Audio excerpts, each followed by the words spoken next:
Warum soll ich für dieses Land kämpfen, wenn mir das Land nicht das Gefühl gibt, dass es für mich kämpft? Este jovem que você está ouvindo confrontou o chanceler federal alemão Friedrich Merz, questionando: por que eu devo lutar por este país se este país não me faz sentir que luta por mim?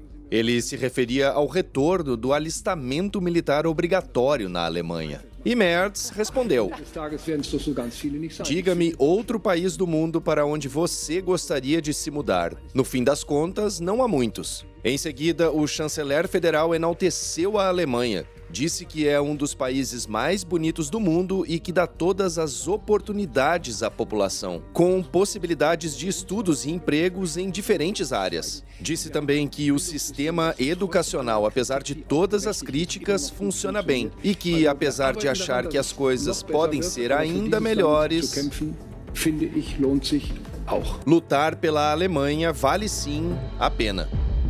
O debate ocorreu no fim do ano passado durante um programa especial chamado Arena, no canal ARD, um dos principais do país. Na ocasião, Merz ficou diante de alemães de várias idades para responder a questionamentos sobre diferentes temas. Entre muitos problemas em diversas áreas como saúde, aposentadoria, infraestrutura, escassez de mão de obra, migração e trens, a Alemanha vive um impasse que tem revoltado os jovens. A volta do alistamento e, quem sabe, do serviço militar obrigatório.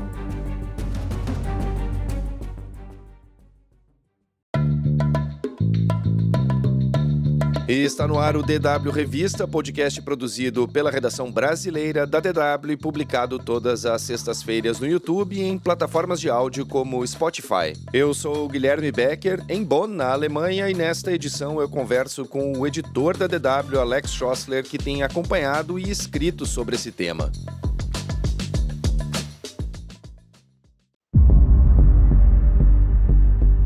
A polêmica sobre a volta do alistamento militar é tão grande e está tão presente na sociedade alemã que recentemente nós fizemos 2 episódios sobre as intenções de reforma e de recrutamento do exército alemão aqui no DW Revista. Quem quiser ouvir esses episódios pode acessar a playlist do DW Revista, por exemplo, no YouTube ou no Spotify ou em alguma outra plataforma de áudio. Um desses episódios foi publicado em dezembro do ano passado, intitulado A Volta do Alistamento Militar Obrigatório na Alemanha, e o outro em fevereiro deste ano, com o título Alemanha começa a erguer o maior exército da Europa. E a gente sabe, claro, que Alemanha e exército na mesma frase é sempre um tema complicado. Alex, obrigado por participar do DW Revista, e a primeira pergunta bem objetiva que eu queria te fazer é: qual é o plano? Qual é o plano da Alemanha em relação ao seu próprio exército?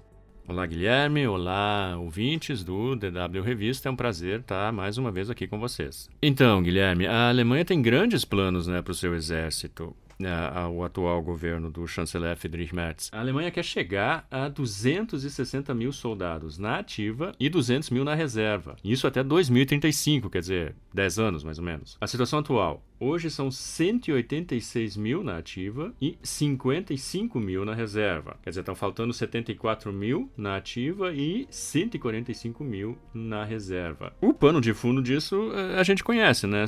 Nós já falamos sobre isso no outro podcast. É a ameaça representada pela Rússia. Uma grande parte da população alemã, mais de 2/3 da população. Uma grande parte da população alemã acha plausível, acha possível que o Vladimir Putin ataque um outro país da Europa, no caso um país da OTAN. Essa é uma questão. E a outra questão é as autoridades alemãs, o governo alemão, os políticos alemães, está cada vez mais claro para eles de que talvez não se possa contar com os Estados Unidos, com o guarda-chuva de proteção, como se diz aqui, da OTAN. E então, diante dessa situação, é melhor criar o seu próprio exército, ou fortalecer o seu próprio exército. E aí a Alemanha, como eu já disse, tem grandes planos, tanto o Merz como o ministro da Defesa, o Boris Pistorius, já declararam que eles querem ter o maior exército convencional da Europa, o mais forte. Eu posso ler para ti aqui, tem uma declaração do Merz que fala exatamente isso, O governo federal fornecerá todos os meios financeiros necessários para que a Bundeswehr, as Forças Armadas, se tornem convencionalmente as Forças Armadas mais fortes da Europa.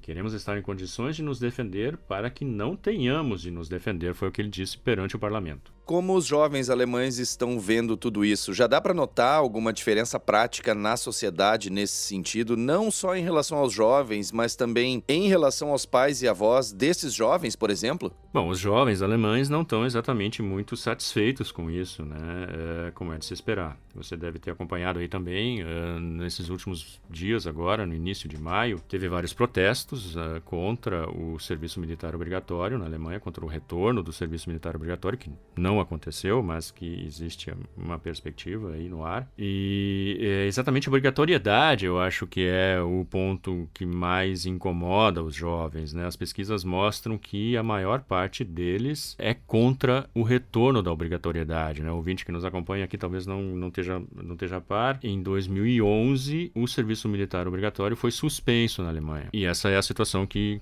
continua valendo. O que mudou esse ano é que agora os jovens são obrigados a preencher um formulário que eles recebem pelo correio das Forças Armadas. Nesse formulário, com várias informações pessoais, eles devem dizer também se eles gostariam de servir ou não, se eles conseguem se imaginar servindo ou não para as Forças Armadas. Isso foi o que mudou, né? Para os homens é obrigatório preencher esse formulário. As mulheres não precisam. Isso começou agora, nesse ano, 2026, para todos aqueles nascidos em 2008, quer dizer, todo mundo que completou 18 anos. As pessoas começaram a receber agora em janeiro e vão recebendo ao longo do ano. O governo, o Ministério da Defesa, espera, dessa maneira, alcançar um número suficiente de voluntários que permita chegar àquela configuração que a gente falou aí no início, né? Que permita o exército alemão crescer até aqueles números que nós já vimos mencionados ali, de 200 mil na reserva, 260 mil na ativa. Então, o que as pesquisas mostram é uma grande desaprovação entre os jovens da obrigatoriedade. Tem uma pesquisa aqui da emissora CTF que diz que 46% dos jovens de 18 a 34 anos são contra o retorno do serviço militar obrigatório. Aí tem uma discrepância de geração mesmo, né? Porque entre as pessoas mais velhas, por exemplo, as pessoas a partir de 60 anos, só 23% são contra.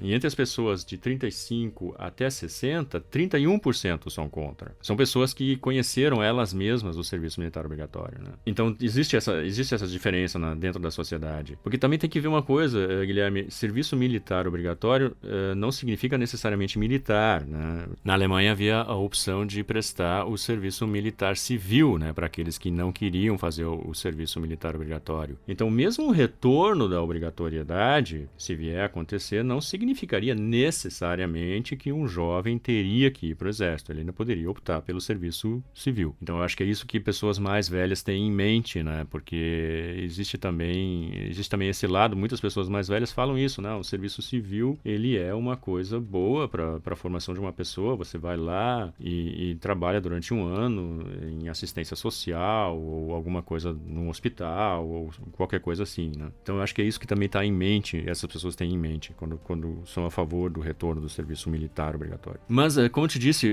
entre os jovens, o retorno do serviço militar obrigatório não é muito bem visto, e eu acho que o que pega mesmo é a questão de ser obrigatório, né? Porque, como eu já vi muitos jovens falando, assim, você tem 18 anos, você quer agora decidir o que você vai fazer na sua vida, você não quer ser obrigado a ter que tomar uma decisão ali, de repente ter que ir para o exército. Eu acho que isso que é o que realmente incomoda, assim, porque muitos jovens também entendem que a situação de segurança na Europa mudou e entendem que é necessário, que todas essas mudanças que estão acontecendo, elas são necessárias, né? Só reforçando aqui a diferença entre alistamento e serviço militar obrigatório, né? O alistamento é o registro feito normalmente por todos os jovens no ano em que completam 18 anos. Já o serviço é quem de fato atua no exército, ou seja, presta o serviço militar, por exemplo, como soldado. E aí entra um outro dado interessante na Alemanha, que é a objeção de consciência. Presente na Constituição, essa medida vale independentemente de o país ter ou não serviço militar obrigatório. Ou seja, é um artigo constitucional e que, portanto, pode inclusive gerar processos de que ninguém é obrigado a prestar o serviço militar. O que, no fim das contas, é uma reação clara às duas guerras mundiais e à ditadura nazista. Como é que funciona isso, Alex? Então, de fato, isso é uma coisa que existe aqui na Alemanha, é a chamada objeção de consciência, né? Está na Constituição, é uma decorrência de duas guerras mundiais e da ditadura nazista. Eu posso pegar aqui para ti. Ninguém pode pode ser obrigado ao serviço militar com armas contra a sua consciência. Essa é a chamada objeção de consciência. Então você pode fazer esse pedido, né? Você pode encaminhar esse pedido falando que você tem uma objeção de consciência a prestar serviço militar com armas e que você, portanto, não quer fazer isso, né? Você precisa justificar muito bem qual é a sua objeção de consciência. Existem associações de pessoas que são contra a guerra, que fazem uma consultoria para isso, até. Então você pode ir lá procurar uma associação como essa, elas vão te ajudar, eles vão conversar contigo, tá, mas qual é exatamente a tua questão, por que tu não quer, e vão te ajudar a argumentar, e aí as chances de você conseguir são relativamente altas. Muitas pessoas fazem isso. Em 2011, com a suspensão do serviço militar obrigatório, teve uma queda no número de pessoas que fazem isso, né? E agora, com todo esse debate, esse temor de que o serviço militar volte a ser obrigatório, o número de jovens que procuram esse pedido de objeção de consciência, ele aumentou de novo. Em 2025 foram 3.879 pedidos. E este ano, só até fevereiro, já foram 2.000. Aí surge uma outra curiosidade, Alex, que é a inspeção médica, né? Depois de tanto tempo sem obrigatoriedade, a Alemanha tem estrutura para aguentar o alistamento obrigatório de tantos jovens, já que o exame médico é também obrigatório nesses casos? Não, hoje não tem infraestrutura para isso, né? Não tem local para receber todas essas pessoas.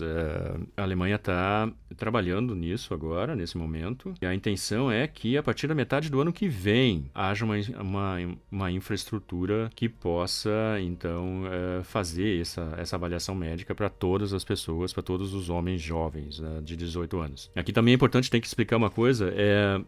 Essa mudança na lei, que começou agora, em janeiro, né, que introduziu esse questionário obrigatório para os homens, trouxe também uma outra mudança sobre a qual não se fala muito. É a obrigatoriedade da avaliação médica para todos os homens de 18 anos. Ela foi introduzida agora, em janeiro, ela foi suspensa inicialmente até metade do ano que vem, porque não tem a infraestrutura para isso, tá? Mas a partir da metade do ano que vem, todos os homens de 18 anos devem passar por essa avaliação médica, incluindo todos do atual ano, né?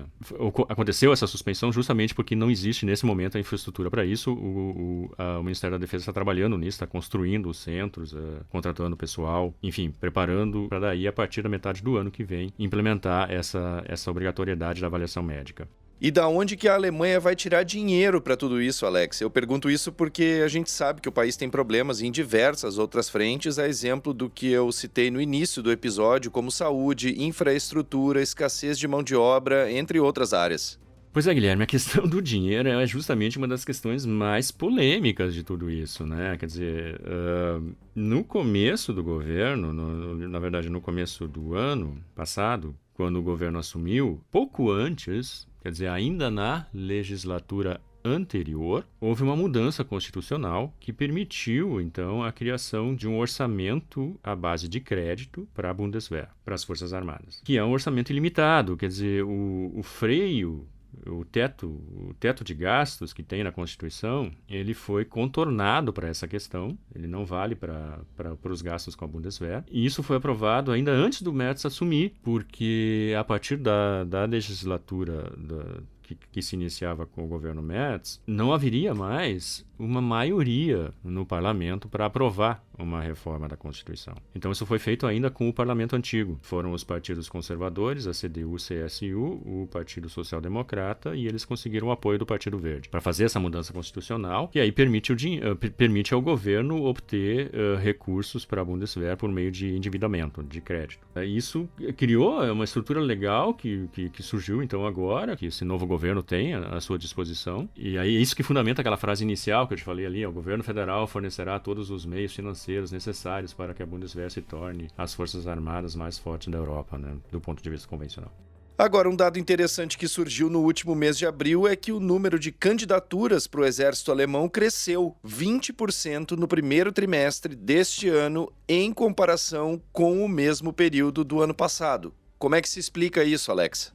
Então, eu vou aproveitar essa tua pergunta para abordar um outro aspecto que a gente ainda não falou aqui, né? Muitos especialistas e também uma grande parte da população partem do princípio de que não será possível alcançar esse número de soldados na ativa e na reserva que o governo alemão quer, e somados seriam 460 mil. O que significaria que, em algum momento, haveria, então, um retorno do serviço militar obrigatório, né? A maior parte das pessoas acha isso, né? A maior parte das pessoas acha, olha, não vai ter voluntário que chega e aí, em algum momento, vai ser obrigado, o Bundestag vai ter que, o parlamento, né? O Bundestag vai ter que decidir sobre isso. Então, saiu esse número aí no começo do ano de que 22 mil pessoas se candidataram a uma carreira militar. Talvez isso tenha a ver com todas essas mudanças que foram introduzidas com a lei também, que o governo está oferecendo muitos incentivos, né? Você tem o salário líquido de 2.300 euros, né? Líquido, e você tem outros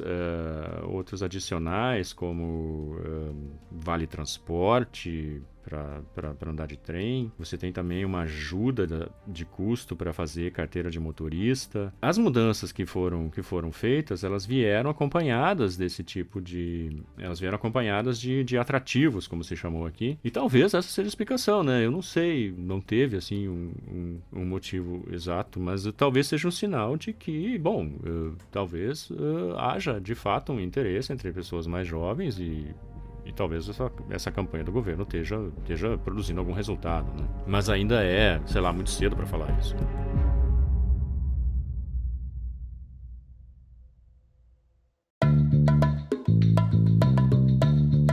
A edição dessa semana do DW Revista, uma produção da DW em Bonn, na Alemanha, fica por aqui.